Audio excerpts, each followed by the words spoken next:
তীরে এসে এখন আমরা তরি ডোবাতে চাই না। আগামী ফেব্রুয়ারিতে যে জাতীয় নির্বাচন অনুষ্ঠিত হবার কথা, একই দিন আমরা গণভোটেরও আয়োজন করা হবে কিনা, এটা একটা প্রস্তাব। আর ইতিমধ্যে আরেকটা প্রস্তাব এসছে জাতীয় নির্বাচনের আগে এবং সেদিক থেকে এমনকি নভেম্বর মাসের প্রথম দিকেই গণভোটের সেদিক থেকে আয়োজন করা, এটা একটা আলোচনা।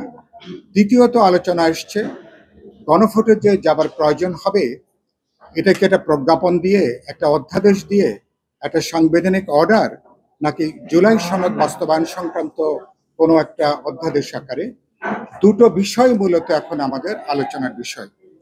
তার ভিতরে ইতিমধ্যে যতগুলো দল আলোচনা করেছেন তার মধ্যে একটা উল্লেখযোগ্য সংখ্যক দল আর তাদের যে বক্তব্যটা বেরিয়ে এসছে, জাতীয় সংসদ নির্বাচনের দিনই একই দিন গণভোটের আয়োজন করা, এটা একটা আলোচনা।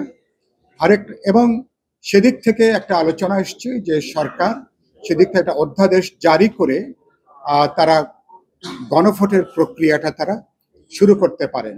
আরেকটা যেটা প্রস্তাব এসছে, সেই প্রস্তাব হলো যে নভেম্বর মাসের শুরুতেই গণভোটের আয়োজনটা করা। আমরা বিপ্লবী ওয়ার্কার্স পার্টির দিক থেকে যেটা খুব স্পষ্ট করে যেটা বলতে চাই, সেটা একটা হচ্ছে যে আমরা তীরে এসে এখন আমরা তরি ডোবাতে চাই না। আমরা দীর্ঘ আলাপ আলোচনা করার পরে মনে করা হতো যে সমস্ত প্রশ্নে আমরা একমত হতে পারবো না, কিন্তু আমরা অনেকগুলো গুরুত্বপূর্ণ প্রশ্নে আমরা কিন্তু ইতিমধ্যে আমাদের মধ্যে মতভেদের জায়গাটা তৈরি হয়েছে। একটা অসাধারণ অনেকগুলো গুরুত্বপূর্ণ অর্জন আছে। সে অর্জনটা আমরা শেষ মুহূর্তে এসে কোনোভাবেই যাতে মতবিরোধটা যাতে না বাড়ে, সেদিক থেকে আমরা বলেছি সবাইকে দায়িত্বশীল আচরণ করবার জন্য। আমাদের বিবেচনায় যেহেতু আমাদের মাত্র ফেব্রুয়ারি নির্বাচনে মাত্র কয়েকটা মাস বাকি, নির্বাচন কমিশনের এখনো পর্যন্ত এই সক্ষমতা অর্জন করেনি যেটা অল্প সময়ের ব্যবধানে একদিকে গণভোটের আয়োজন করা, আবার তার 1.5 থেকে 2 মাস পরে একটা জাতীয় নির্বাচনের আয়োজন করা। এবং আমাদের দেশে এরকম কোনো নজিরও এর আগে আমরা দেখিনি। সেদিক থেকে আমাদের সময় বিবেচনা, আমাদের অর্থ যে সংকুলান, আইন শৃঙ্খলা রক্ষাকারী বাহিনীর ডিপ্লয়মেন্টের যে প্রশ্ন আছে, সরকার নির্বাচন কমিশনের সামগ্রিক যে প্রস্তুতি আমাদের বিবেচনায়, সেদিক থেকে জাতীয় সংসদ নির্বাচনের দিন যদি গণভোটের এই নির্বাচনটা হয়, গণভোটটা হয়, তাহলে সেটাই সবচেয়ে উত্তম হবে। এবং সেদিক থেকে বরঞ্চ একই দিন নির্বাচনের দিন যদি গণভোট হয়, তাহলে কিন্তু গণভোটে ভোট দেবার হারটা এটা অনেকখানি বেড়ে যাওয়ার কিন্তু একটা সম্ভাবনা আছে। আর এর আগে যদি আপনি বিচ্ছিন্নভাবে যদি আপনি নভেম্বরে বলি অথবা ডিসেম্বরে যদি গণভোটের আয়োজন করেন, সেই গণভোটে কিন্তু ভোটের 5, 10, 15, 20% ভোট কিন্তু নেমে আসতে পারে।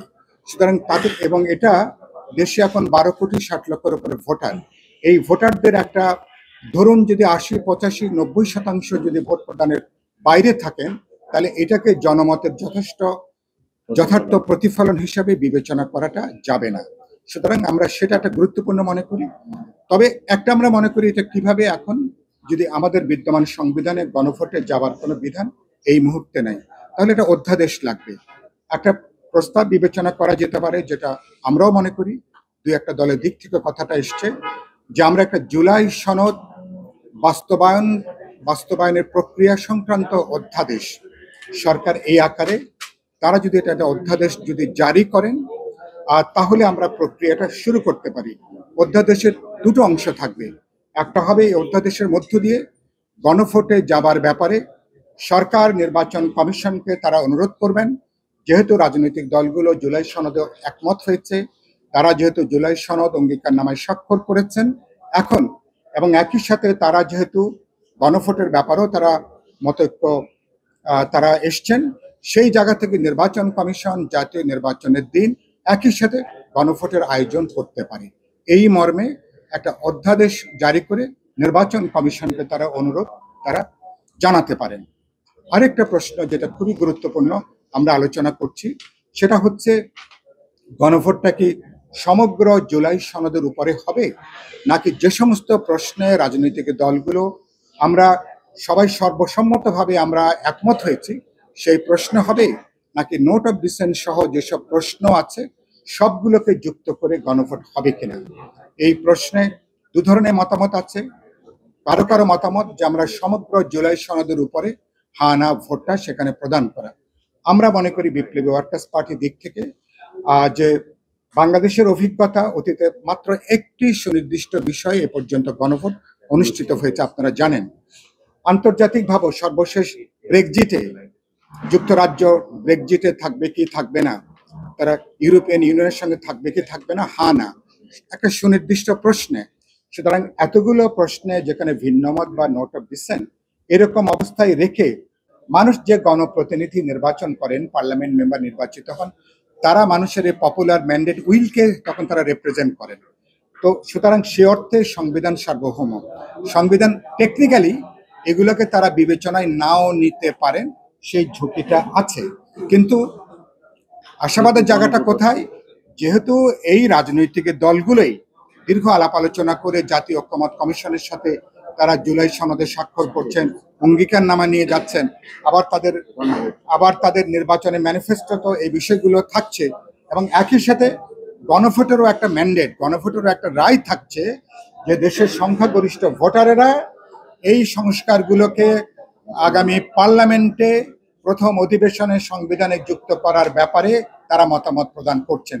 সে অর্থে এটা এক ধরনের ম্যান্ডেটারি হিসেবে তখন এটা কাজ করবে। এটাকে কারো পক্ষে উপেক্ষা করা অথবা ইগনোর করবার কোনো সুযোগ বা অবকাশ থাকছে।